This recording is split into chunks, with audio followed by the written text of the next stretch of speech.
नमस्कार। बकवास physics YouTube channel के सभी दर्शकों को मैं आज अपने मेरे गुरु श्री लोथे सर से मिलवाने जा रहा हूं, जो कि विद्यानिकेतन जूनियर कॉलेज में पिछले 27 सालों से फिजिक्स के लिए निरंतर सेवा कर रहे हैं। तो उनका मैं हार्दिक स्वागत करता हूं अपने यूट्यूब चैनल पर अपने दर्शकों के लिए। नमस्कार। सबसे पहले मैं सर के बारे में थोड़ा बताना चाहूँगा। पिछले 27 सालों से सर सतत लगातार कॉलेज के लिए, कॉलेज के विद्यार्थियों के लिए निरंतर सेवा करे जा रहे हैं। एक विद्यानिकेतन कॉलेज का एक मान है, एक प्रतिष्ठा है इस एरिया में, गोंदिया जिले में बड़ा प्रतिष्ठित कॉलेज है, जहाँ पर लगभग हर ही साल 100% के आसपास का रिजल्ट रहता है। और मेरे ख्याल शायद मैं चूक रहा हूँ, शायद हर ही साल 100% रिजल्ट रहता है। तो जो फिजिक्स की एक जो कठिन सब्जेक्ट होता है, जिसकी पकड़ कई बच्चों को नहीं मिल पाती, उसकी पकड़ मजबूत कराने का काम सर ने बखूबी इतने सालों से किया है। और जो पकड़ दिलवाई है उसमें एक छोटा सा हिस्सा मैं भी हूँ, क्योंकि मैं भी सर का विद्यार्थी रह चुका हूँ। तो जो भी मैं आज फिजिक्स में सीखा हूँ, जानता हूँ, मुझे आता है, वो सब मेरे सर की देन है। तो मैं इन्हें आयुष्य भर, जीवन भर मैं सर का उस बात के लिए ऋणी रहूँगा। और अपनी बात को आगे बढ़ाता हूँ कि जिस उद्देश्य से मैं आज YouTube चैनल पे, अपने बकवास फिजिक्स के YouTube चैनल पे सर को लेकर उपस्थित हुआ हूँ, उसके पीछे का मेन कारण ये है कि सर का जो अनुभव है वो आज हम सबके काम आने वाला है। लगभग 27 सालों से सर जॉब पर है, निरंतर वर्क कर रहे हैं। लगभग 10-12 साल तक सर वैल्यूअर का काम कर चुके हैं। उसके बाद सर लगभग उतने ही सालों से मॉडरेशन का भी काम कर चुके हैं। तो कंटिन्यू अभी मॉडरेशन का काम सर का चालू ही है। तो क्या होता है, जो इस फील्ड में जुड़ा हुआ होता है, उन्हें हर चीज़ की एक बारीक बात पता होती है कि एग्जाम किस तरीके से कंडक्ट होती है, पेपर पैटर्न क्या होता है, पेपर का लिखने का तरीका बच्चों ने क्या आजमाना चाहिए। क्योंकि हम पढ़ते हैं, लेकिन उस सब्जेक्ट फिजिक्स की अगर पर्टिकुलर बात की जाए तो 100 पे की 100 मार्क लेना उतना आसान नहीं होता, लेकिन ये आसान बन सकता है अगर हम सर के बताए हुए तरीकों को फॉलो करें। तो मैं शुरुआत करता हूँ सर आपके साथ पहले प्रश्न की, कि हम जानना चाहेंगे, सर मेरे व्यूअर्स जानना चाहेंगे कि ये जो एग्जाम पैटर्न है, कोविड के कारण जो सिचुएशन बनी है, तो पहली बुक लेट आई है, फिर सिलेबस भी बहुत लेट डिज़ाइन हुआ था। लगभग जून जुलाई के आसपास मार्केट में PDF फॉर्म में बुक्स आई थी, और उसके बाद फिर कोरोना के कारण सिलेबस में डिलीशन की बात आई थी। तो जो पोर्शन सर डिलीटेड हुआ, मैं चाहूँगा थोड़ा सा उसके ऊपर आप रोशनी डालें। एक्चुअली लगभग 30% अपन कह सकते हैं कि सिलेबस डिलीट हुआ है। नो डाउट बुक्स वगैरह तो लेट आई थी, लेकिन जब यानी शुरुआत होने वाली थी अभी 12वीं के, इसके लिए कॉलेजेस में पर्टिकुलरली, तो एकदम कोरोना के कारण यानी कॉलेज बंद हो गया। बाद में फिर ऑनलाइन यानी पढ़ाई शुरू हो गई। तो जो डिलीटेड पोर्शन है, एक्चुअली अगर मैं बताने जाऊँ तो बहुत समय लगेगा। तो 30% जो चैप्टर वाइज डिलीटेड ये है, तो उसका PDF जो है, तो ये वीडियो के अंत में आपको देखने को मिल जाएगा। तो लगभग 30% डिलीटेड है, ये समझकर चलना है। और वो आखिरी में PDF यहाँ डाला जाएगा तो आपको देखने को मिल जाएगा। एक बार PDF देख लेना आप लोग। तो डेफिनेटली वीडियो के अंत में आपको PDF पूरी मिलेगी, जिसमें हर चैप्टर में कौन कौन सा पोर्शन डिलीटेड हुआ है उसके बारे में जानकारी मिलेगी। सर मेरा दूसरा क्वेश्चन ये है सर कि अभी जैसे बोर्ड एग्जाम आ रही है, तो बच्चों ने पेपर सॉल्व करना है, तो बोर्ड का पेपर सॉल्व करते समय मतलब किस तरीके से पेपर रहना चाहिए, पेपर पैटर्न क्या है? क्योंकि मैं चाहूँगा सर थोड़ा पहले बोर्ड का पेपर पैटर्न पे आप फोकस कर दीजिए, जिसके अंदर थ्योरी के मार्क्स कितने होते हैं, न्यूमेरिकल्स मार्क क्या होते हैं, न्यूमेरिकल कितने सॉल्व करना चाहिए, कितने नहीं। और कुछ बच्चे सर कभी टॉपर भी होते हैं, जो बहुत चाहते हैं कि मैं पूरा करूं, कुछ बच्चे एवरेज होते हैं, कुछ एवरेज से बिलो होते हैं। तो हम ये नहीं कहना चाहते इस चैनल के माध्यम से आप कम है, लेकिन ये होता है कि हर एक बच्चा हर चीज़ नहीं कर सकता, और एग्जामिनेशन को भी 1 महीना ही बचा है। तो इस 1 महीने 20-25 दिन के अंदर में उस चीज़ को कैसे कवर अप करें सर, ये जानकारी दीजिए। एक्चुअली जो अपना एग्जाम पैटर्न है, यानी 70 मार्क्स का पेपर होता है जो हमें अटेम्प्ट करना है। एक्चुअली पेपर में पूछा जाता है 98 मार्क्स का। अब ये 98 मार्क्स में जो भी चैप्टर वाइज वेटेज है, बाद में मैं थोड़ा सा शार्ट में बता दूंगा, विद ऑप्शन विदाउट ऑप्शन कितने मार्क्स होते हैं। लेकिन जो पेपर पैटर्न है वो 4 सेक्शन में डिवाइड किया गया है। सेक्शन ए में क्वेश्चन नंबर 1, क्वेश्चन नंबर 2 जो है, तो क्वेश्चन नंबर 1 में 10 ऑब्जेक्टिव्स है, 1 to 10। आउट ऑफ 10 7 थ्योरी होते हैं और 3 न्यूमेरिकल बेस्ड है। जो क्वेश्चन नंबर 2 है, जिसको वेरी शॉर्ट आंसर टाइप अपन कहते हैं, उसमें 8 नंबर का होता है।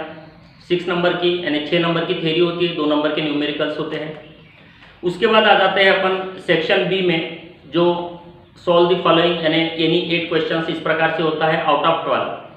तो 12 में से 8 को अपने को अटेम्प्ट करना होता है। उसमें 7 थ्योरी होती है, 5 न्यूमेरिकल्स होते हैं। सेम बिल्कुल पैटर्न में सेक्शन सी का क्वेश्चन नंबर जो भी यानी अपन ये कहेंगे क्वेश्चन नंबर 3 से मेरे ख्याल से 15 तक इसमें होते हैं, और बंदे 16 से 26 तक सी सेक्शन में होते हैं 3 मार्क्स के।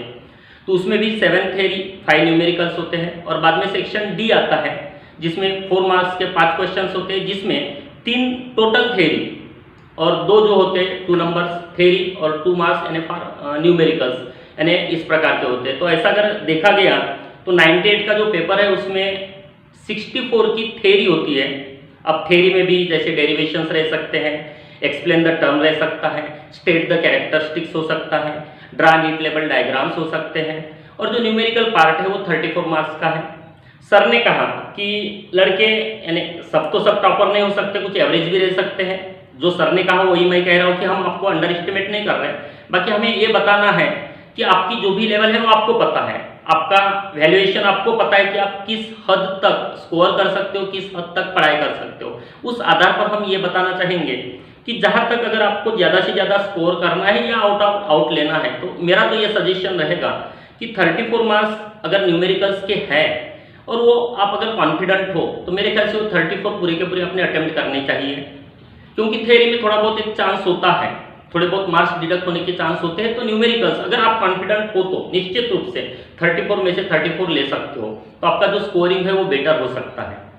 रही बात जो नहीं कर पाते, जिनको न्यूमेरिकल्स में थोड़ा बहुत अगर प्रॉब्लम है, तो मेरा तो ये सजेशन रहेगा कि कंपलसरी में जैसे ऑब्जेक्टिव के 3 न्यूमेरिकल्स हो गए, वेरी शॉर्ट आंसर के 2 ऐसे 5 क्वेश्चन नंबर जो इसमें आते 2 मार्क्स के, इसमें तो 7 की थ्योरी है, 1 न्यूमेरिकल, ऐसे 8 अपन अटेम्प्ट कर सकते हैं, तो वो 3 नंबर के हो गए, 2 नंबर के, ये हो गए टोटल 7। बाद में क्वेश्चन नंबर जो 3 मार्क्स के होते हैं उसमें भी एक ही प्रॉब्लम आपको अटेम्प्ट करने की जरूरत पड़ सकती है, तो वो 3 मार्क्स हो गए। और आखिरी में 2 नंबर, 3 तो थ्योरी है 4-4 मार्क्स की, और तो ऐसे कुल मिलाकर 12 मार्क्स के प्रॉब्लम्स यानी कंपलसरी में है।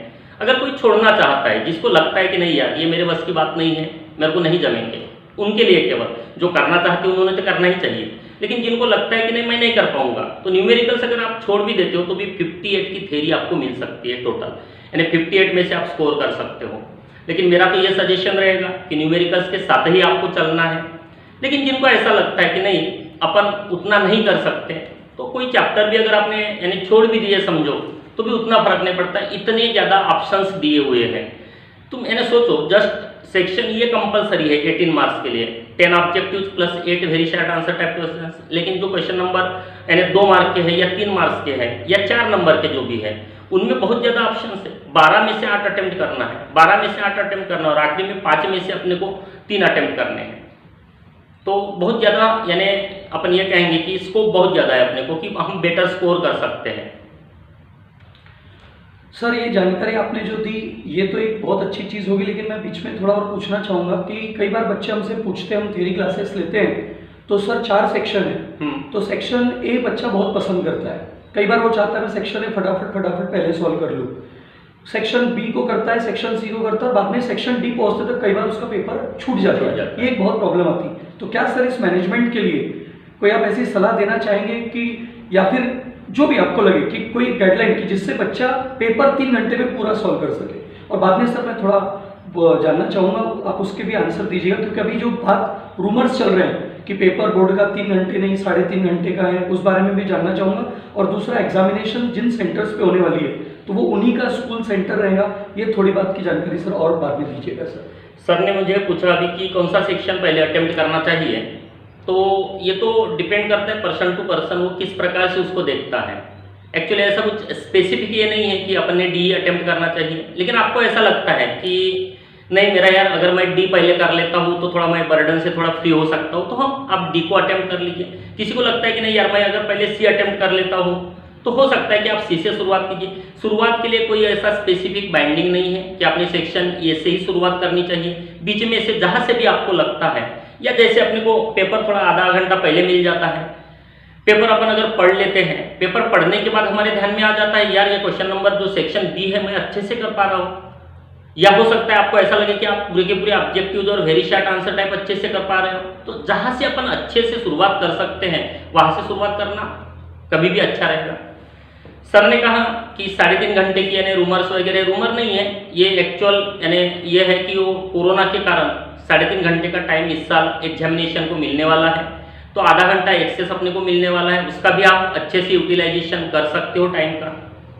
सेंटर्स के बारे में सर ने कहा, तो हाँ जो सेंटर्स है जहाँ आप लोग पढ़ रहे हो उसी कॉलेजेस में सेंटर रहने वाले हैं। इन केस अगर उस कॉलेज की कैपेसिटी नहीं है, वो एग्जाम कंडक्ट नहीं कर पाता, तो जो आपका एकदम नियर बाय कोई सेंटर होगा, एकदम नियर यानी एकदम आपके स्कूल के पास में जो दूसरी स्कूल होगी वहाँ आपकी अरेंजमेंट हो सकती है। तो लगभग जिस कॉलेज का स्टूडेंट है उसी कॉलेज में एग्जामिनेशन कंडक्ट होने वाली है। सर एक चीज़ और थोड़ा पूछना चाहूँगा सर, टाइमिंग का, जैसे सेंटर्स की बात तो अब क्लियर हो गई, मुझे भी ध्यान में आ गया, व्यूवर्स भी सुन लेंगे, लेकिन सर ये जो 3.5 घंटे मिल रहे हैं वो जैसे पेपर जनरली दोपहर में 11 बजे शुरू होता है, 2 बजे खत्म होता है, तो 2 के बाद का 2:30 बजे तक आधा घंटा मिलने वाला है या 11 बजे के पहले का आधा घंटा? वैसे 10:30 से पेपर की शुरुआत होने वाली है और वहाँ से लेकर 3.5 घंटा आप ले लो, तो 10:30 से 3.5 घंटा यानी हिसाब वैसा चलेगा। ओके, तो इसका मतलब ये हो गया कि जो क्वेश्चन पेपर पुराने समय तक 10 मिनट पहले मिला करता था, अब वो आधे घंटे पहले मिलेगा।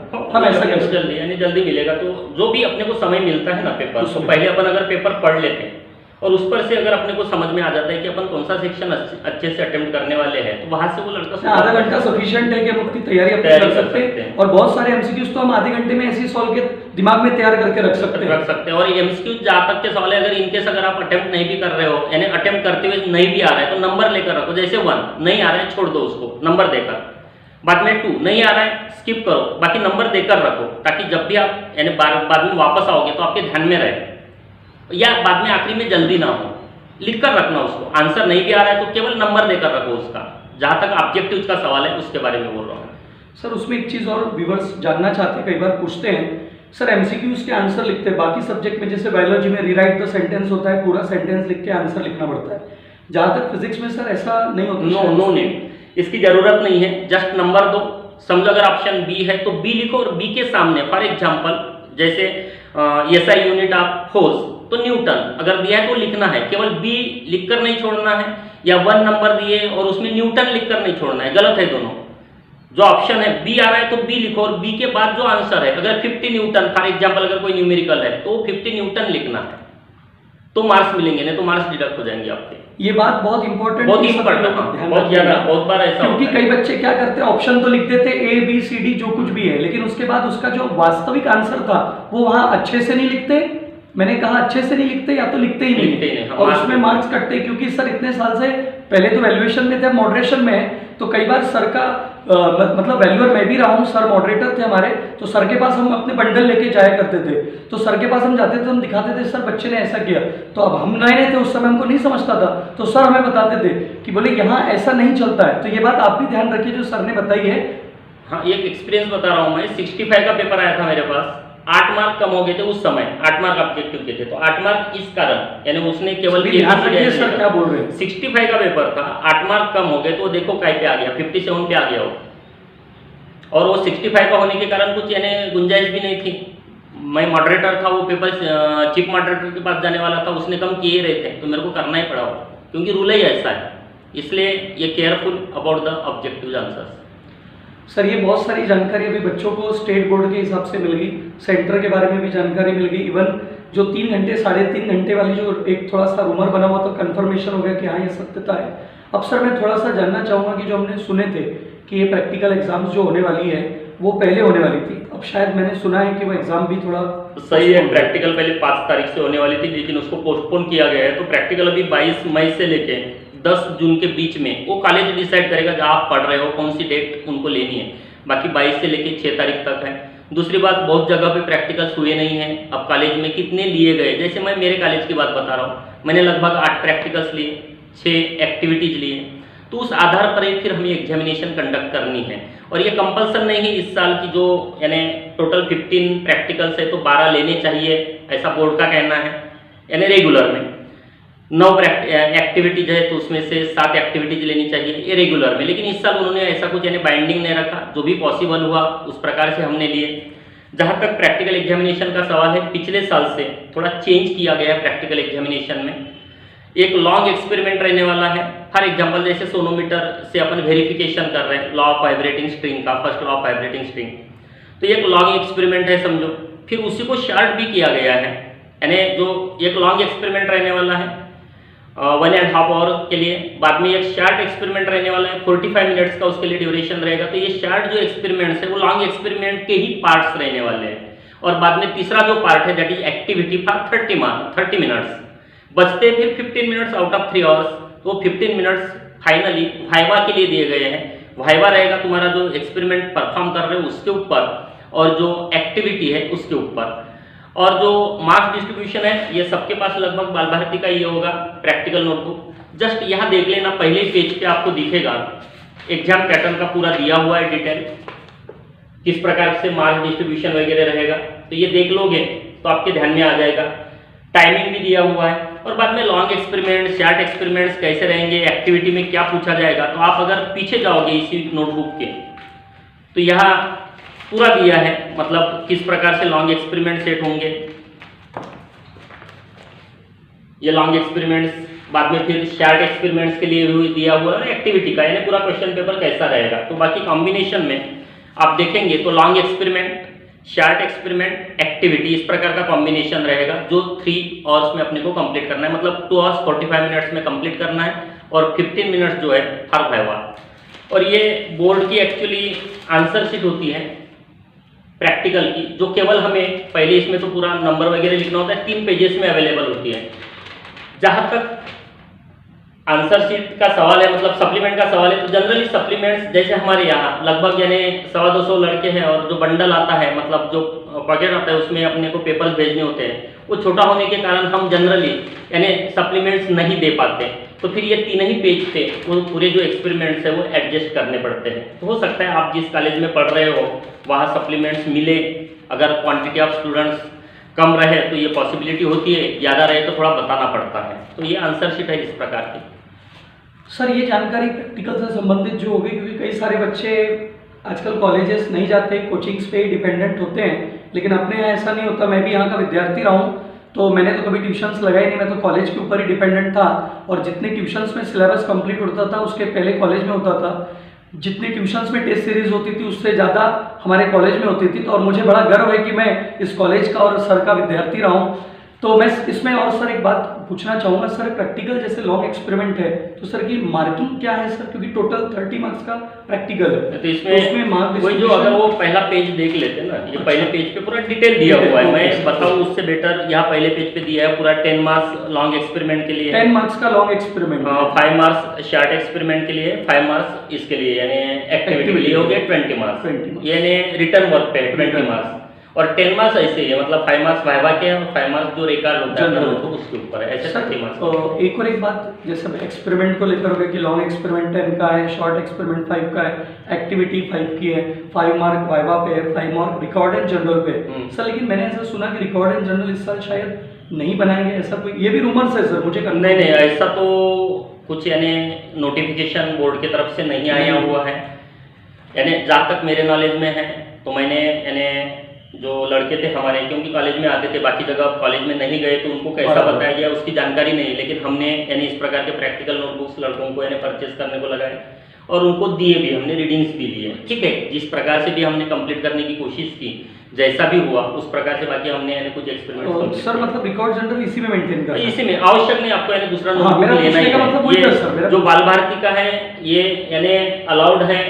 बाकी हो सकता है कुछ कॉलेजेस में कहा जा सकता है कि नहीं दूसरे नोटबुक लो, नहीं सभी जगह यही बोल रहे हैं। नहीं ये है सफिशिएंट है, कोई प्रॉब्लम है, यानी कोई यही नहीं दूसरा लेने की। यानी इसी साल ये बदलाव हुआ है सर, पहले तक होता था कि रिकॉर्ड मार्क्स से नोटबुक परचेस करते थे और पूरा रिकॉर्ड एक्टिविटी वगैरह सब कंप्लीट किया जाता था, लेकिन इस बार प्रिंटिंग मटेरियल का यूज बहुत बढ़िया बुक बनी है, कोई प्रॉब्लम नहीं। तो सर मैं और एक चीज़ जानना चाहूँगा, जैसे हमने थ्योरी के बारे में सुना, प्रैक्टिकल्स के बारे में सुना, लेकिन ये सारी चीज़ें बच्चों को हम बता रहे हैं, समझा रहे हैं, लेकिन वो जो सेंटर पे बच्चा पेपर देने के लिए जाता है 3 घंटे के लिए, तो सर वहाँ पर जैसे अपने फिजिक्स में न्यूमेरिकल्स कंपलसरी 12 मार्क के हैं, और अगर ऑप्शन सही जाए तो काफ़ी 34 मार्क्स तक के न्यूमेरिकल्स हम सॉल्व कर रहे हैं। और मैं सर का विद्यार्थी रहा हूँ, क्योंकि मैं सर के साथ इतना कम्युनिकेट करता था कि जब भी मैं पेपर सॉल्व करता था तो सर बोलते ही थे कि विमल फोकस तू कर न्यूमेरिकल्स पर। उसका बेनिफिट मिला कि मुझे आउट ऑफ के करीब करीब मार्क हर बार लगभग जाते थे जब मैं प्रैक्टिस पेपर करता था। तो मैं ये कहना चाहूँगा सर, आप बच्चों को थोड़ा जानकारी दीजिए वो लॉगबुक के बारे में, क्योंकि लॉगबुक को लेकर बच्चे सेंटर पे बड़े वो रहते हैं, क्योंकि कई बार सेंटर पे लॉगबुक सभी बच्चों को नहीं मिलती। तो कोई जैसे बच्चा अपनी खुद की लॉगबुक अगर लेके जाए, तो जैसे आप कंडक्टर भी रह चुके हैं सेंटर पर, तो मैं जानना चाहूँगा। वैसे लॉगबुक अपना तो अलाउड नहीं है सेंटर पे, वो आपका हक बनता है, आपको लेना ही चाहिए। जब आप यानी खड़े होकर मांगो जो इन्विजिलेटर है कि नहीं सर मेरे को लॉगबुक ना, तो उन्होंने देना ही चाहिए क्योंकि वो बोर्ड की तरफ से आते हैं। लेकिन इनकेस अगर लेके जाना चाहते हो तो जो लॉगरिथम वाला पेज होता है, एंटी लॉगरिथम वाला पेज होता है, इस प्रकार के पेजेस अपन अपने साथ रख सकते हैं with the permission of invigilator. Sir क्योंकि कई बार बच्चों को हम लोगों ने क्या किया, जैसे हम पर्सनल कोचिंग वाले हैं तो हम लोग करते हैं कि फेयरवेल पार्टीज होती है तो बोर्ड की जो पुरानी लॉगबुक रहती है उसकी जेरोक्स करके हर एक बच्चे को वो भी चलेगा। अगर आप अपने साथ रखते हो अच्छी बात है, क्योंकि बार बार यानी किसी दूसरे लड़के की तरफ है फिर उनकी तरफ से लो अगर पूरी, क्योंकि देखो एक क्लासरूम में अगर 30 लोग गए 30 स्टूडेंट्स है तो 30 लॉगबुक तो एक क्लासरूम में नहीं हो सकती। तो उस इसमें अगर आप यानी ऐसी जेराक्स रखते हो, बाकी विद परमिशन, उसमें किसी भी प्रकार की चीट नहीं है, अपने को पहले वेरीफाई कर लेना है इन्विजिलेटर की ये करके, यानी परमिशन के साथ आप रख सकते हो, कोई प्रॉब्लम नहीं। बाकी परमिशन लेना उसकी, बिना परमिशन से अपने पास कुछ भी नहीं रखना। सर कई बच्चे जैसे सेंटर पर पेपर देने के लिए जाते हैं, बहुत यानी कुछ हड़बड़ाहट भरे रहते हैं, आता बहुत कुछ है, टैलेंट बहुत होता है, लेकिन टैलेंट को पेपर पे कई बार नहीं निकालना चाहते। मैं बस अपने इसी अंतिम प्रश्न पे हूँ, बाकी और कोई गाइडलाइन आप जरूर हमारे बच्चों को देना चाहे तो जरूर दीजिए। लेकिन ये प्रश्न बहुत कीमती है सर, क्योंकि बच्चा साल भर 2 साल प्रैक्टिस करता है तो उसका परफॉर्मेंस अलग होता है, लेकिन जब सेंटर के 3 घंटे की बात आती है तो कई बार वो डगमगा जाता है। तो सर मैं चाहूँगा कि बच्चों की इस बार इतनी विपत्ति जो आई है बच्चों के ऊपर, क्योंकि सारे बच्चों ने ऑनलाइन क्लासेस किए, बड़े मुश्किल से कुछ दिन ही ऑफलाइन जुड़ पाए, कई बार नेटवर्क इशू रहा, यानी ये मानना चाहिए कि इस साल के सारे बच्चों को सलाम करना चाहिए और उन सारे लेक्चरर्स को सलाम करना चाहिए जिन लोगों ने इस विपरीत परिस्थिति में अपने आप को उभार कर, क्योंकि कई लोग ऐसे हैं जिन लोगों ने टेक्नोलॉजी का यूज नहीं किया लेकिन उस टेक्नोलॉजी का यूज करते हुए बच्चों को पढ़ाया है। तो बच्चों की मानसिकता पेपर के समय मजबूत रहना चाहिए, उसके लिए कोई ऐसी बात बताइए सर जो बच्चे करें और रिजल्ट में इंप्रूवमेंट मिले। अब ये थोड़ा डिफिकल्ट पार्ट है क्योंकि हर एक की अपनी अपनी यानी एक ये कहेंगे मेंटेलिटी होती है। तो भी मैं तो यही कहूँगा कि किसी भी प्रकार का यानी टेंशन लेने की ज़रूरत नहीं है, एकदम रिलैक्स माइंड से जाओ। कोरोना है, पहले भी था और अभी भी करीब 1 साल हो गया अपन उससे यानी जो क्या बोलते हैं उसको पर्टिकुलर वर्ड क्या बोलेंगे उससे, यानी लड़ते हुए अपन आगे बढ़ ही रहे हैं। और पता है सर ने अभी कहा कि बहुत डिफिकल्ट सिचुएशन में से अपन गुजर रहे हैं, किसी ने पढ़ाई किस प्रकार से की, क्या की, टीचर्स ने किस प्रकार से बताया, बहुत सारी डिफिकल्टीज आई हुई है, लेकिन इन सबको ओवरकम करके हमें बिल्कुल रिलैक्स्ड माइंड से सेंटर पे जाइए, एकदम आराम से बिल्कुल पेपर सॉल्व कीजिए, किसी भी प्रकार का टेंशन लेने की ज़रूरत नहीं है। और जहाँ तक पेपर का सवाल है, पेपर एकदम ही सिंपल रहने वाला है, बिल्कुल टेंशन लेना नहीं। प्रैक्टिकल के 30 मार्क्स से अधिकतर कॉलेजेस में आप अगर अच्छे यानी परफॉर्मर हो यानी इसके प्रैक्टिकल के, तो टीचर्स के नॉलेज में रहता ही है तो मार्क्स मिल ही जाते हैं, वो टेंशन लेने की ज़रूरत नहीं है। रही बात थ्योरी की, 70 में से मैंने पहले ही डिस्कस किया, तो आप अपना उस प्रकार से डिसाइड करो कि मैं किस प्रकार से यानी ज़्यादा से ज़्यादा स्कोर कर पाऊँगा।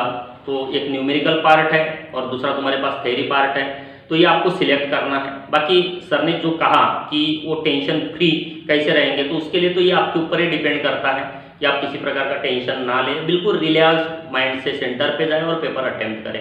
बहुत अच्छा आप करने वाले हो, ये मेरे को बिल्कुल यानी लग रहा है, दिल से लग रहा है कि हर एक स्टूडेंट बहुत अच्छे से कर सकता है अगर टेंशन फ्री है तो।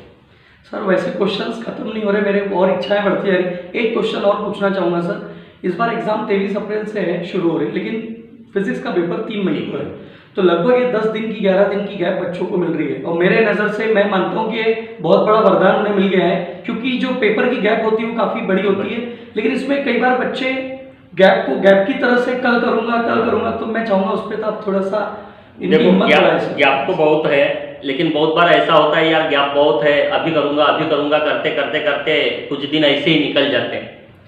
तो ये थोड़ा ध्यान में रखना है। हो सके तो आप जो 10 दिन का जो ड्यूरेशन मिल रहा है बीच में, या जितना भी समय मिल रहा है, उसका कुछ ऐसा कैलकुलेशन कर लो कि हर दिन मैं 2 चैप्टर ही करूँगा अच्छे से, और हो सकता है जिस टीचर के पास आप पढ़ने जा रहे हो या जहाँ से भी आपको हो सके तो उस 2 चैप्टर्स का टेस्ट पेपर इन पैटर्न आप अपने टीचर को रिक्वेस्ट करो, पढ़ने के बाद वो पेपर सॉल्व करो। उसके बाद वो अगर ठीक है टीचर को समझ नहीं भी मिलता, अगर चेक करके नहीं भी देते तो खुद ही चेक करो, बाकी पहले ईमानदारी से उसको सॉल्व करो, इस पैटर्न में चलो। दूसरी बात ये कहा जाता है कि अगर कदाचित आपको पता होगा तो फेरा न था ये एक वर्ड है, तो जैसे घोड़ा क्यों अड़ा, पानी क्यों सड़ा और रोटी क्यों जली, तो तीनों का आंसर है फेरा न था। घोड़े को बांध कर रखे अगर फेरे नहीं तो दौड़ना भूल जाता है, पानी अगर फेरा नहीं गया तो उसमें कीड़े लग जाते हैं, सड़ जाता है, वैसे रोटी अगर उसको फेरते नहीं समझो तो वो जल जाती है। सिमिलरली पढ़ाई का है, जब तक बार बार नहीं पढ़ोगे, हम टीचर हैं, मुझे 27 साल हो गए, विमल सर को भी बहुत दिन हो गए पढ़ाते हुए, तो हमें लगभग हमारे अंदर वो फिजिक्स 12वीं का घुस गया है। तो कभी भी अगर किसी ने कुछ भी पूछा तो हम यानी पूरा का पूरा, क्योंकि वो इतने बार रिपीट हो चुका है, इतने बार हमने फेरा है कि उसको कोई भी अगर पूछे तो हम शुरू हो जाएंगे। वैसे ही आप भी कर सकते हो। इसके लिए शार्ट नोट टाइप कर किया जा सकता है सर, लेकिन अभी कैसा है कि टाइम कम है तो ये सजेशन थोड़ा लेट हो जाएगा बताना। नहीं तो हर एक चैप्टर को, जो अगर 20 पेजेस का चैप्टर है उसको आप कन्वर्ट करो जस्ट 2 या 3 में, और बार बार उसको यानी रिपीट करते रहो, तो मेरे ख्याल से बहुत बार रिपीट हो सकता है। वो शॉर्टकट कैसे, तो फॉर एग्जांपल एक डेरिवेशन की अपन कोई भी बात कर लेते हैं, तो उस डेरिवेशन को 3-4 पार्ट में डिवाइड करो, नई डिस्क्रिप्शन, फिर अमुक अमुक इक्वेशन, बाद में फिर सब्सटीट्यूशन। इस प्रकार से अगर बनाते शार्ट में तो पूरा का पूरा डेरिवेशन ध्यान में रह सकता है, तो बार बार फेरा जा सकता है। एक बात और मैं खुद अगर कुछ पूछना है आपको, नहीं बिल्कुल सर। जैसे सेंटर पे जाते हुए आप लोगों को कुछ भी अनावश्यक चीज़ें मत लेके जाओ, जो जरूरी है। हाँ, पानी अपना खुद का लेके जाना, सैनिटाइजर रखो साथ में। उसके बाद यानी कुछ अगर ये लगता है आपको कि इन बिटवीन कुछ खाने की अगर ये होती है तो चॉकलेट वगैरह इस प्रकार की चीज़ें आप रख सकते हो, लेकिन पूरी की पूरी अपनी खुद की चीज़ें रखो। मोबाइल वगैरह लेके जाने की ज़रूरत नहीं, वो मोबाइल अपन फिर टीचर के पास जमा करना पड़ता है, तो बेटर विदाउट मोबाइल आप सेंटर पे जाओ। बाकी पानी की बोतल अपनी खुद की रखना। इस सिचुएशन में मेरा ये सजेशन रहेगा, सैनिटाइजर भी साथ में रखना है, और मास्क तो बिल्कुल कंपलसरीली लगा कर जाना ही है। सर हमारे चैनल के लिए आपने जो जानकारी दी, और मुझे लगता है कि जो जानकारी इन समय पर इन बच्चों को मिल रही है वो उनके लिए बहुत बड़ा मील का पत्थर साबित होगा। क्योंकि ये वो बोलते हैं ना कि सर एक कोई अगर मान लो इस अवस्था में है कि बहुत निराश हो रहा है, बहुत हताश हो रहा है, तो एक जड़ी बूटी का काम करते हैं, संजीवनी बूटी। तो आज आपने एक संजीवनी बूटी हमारे श्रोताओं को दी है। आपका बहुत बहुत धन्यवाद हमारे चैनल पर आने के लिए और हमारे बच्चों के साथ डिस्कशन करने के लिए। बहुत बहुत धन्यवाद। धन्यवाद।